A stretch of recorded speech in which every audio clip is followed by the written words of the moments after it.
किस class में तुम पढ़ता है, नाम बताओ। दीडर कुमार 6 क्लास में पढ़ते हैं। अच्छा 6 क्लास में पढ़ते हो। हाँ। अच्छा ये बताओ कौन सा सब्जेक्ट अच्छा लगता है?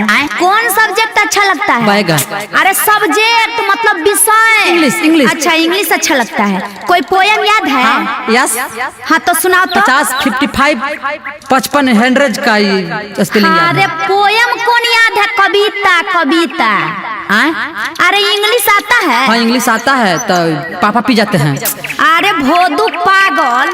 अच्छा ये बताओ देश के प्रधानमंत्री का क्या नाम है? नीतीश कुमार।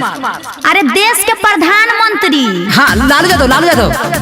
लालू यादव। हाँ यही तुम पढ़ते हो? मोदी। अरे पूरा नाम बताओ। मोदी सरकार। अच्छा तुम अपने मन से सुनाओ जो याद है। सुनिए।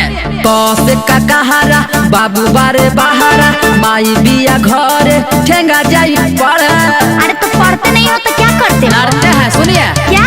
कौसे का कहारा बाबू बारे बहारा माई बिया घरे ठेंगा जाई पड़े। छोड़ के पढ़ाई बकरी चराते हो एक से गिनो अच्छा 1 से 100 तक गिनती सुनाओ। 1 2 18 99 70 75 33 32 100 100। अरे कौन सा विषय आसान है बताओ? अच्छा लगता है बैगन विषय कितने जे स्टूडेंट हूँ मैं।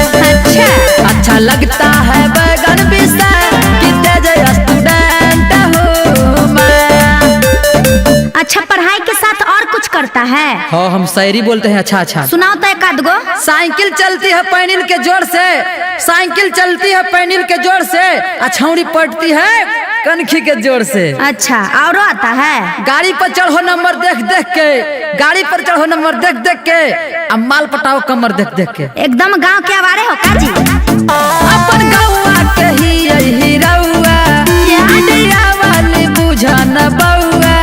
दिस इज माय करियर थेथुन, आई एम बनेंगे मिथुन। कर लो पढ़ाई बनेगा अच्छा, खेले में मजा मिलेगा बच्चा। गाना भी अच्छा गाते हो, बोलते हो धरी के अच्छा बताओ कौन विषय अच्छा लगता है? बैगन। अच्छा लगता है बैगन विषय कितने जे स्टूडेंट हूँ मैं। अच्छा लगता है बैगन विषय कितने जे स्टूडेंट हूँ मैं। अच्छा बताओ बड़ा होकर क्या करेगा? शादी करेंगे मैडम। शादी करेगा? किससे शादी करेगा? मैडम आप ही कर लेते ना, आप बड़ी अच्छे लगते हैं, आप ही से कर लेंगे। अरे तू पागल है, क्या करेगा तू जीवन में? बड़ा होकर शादी रचाएंगे, जी तोरे लेखा मौगी ले आएंगे। अब बहुत मानी बच्चा पैदा करेंगे, जनसंख्या बढ़ाएंगे जनसंख्या। अरे बिल्डर कुमार तुम हो शरारती, सुगना अच्छा है पिंटू विद्यार्थी। रोज जाना तुम स्कूलिया, आज से कर लो अच्छा बताओ तुम कौन सब्जेक्ट चॉइस करते हो? बैगन। बैगन। अच्छा लगता है बैगन से बजे कि लड़का परफेक्ट हूँ मैं।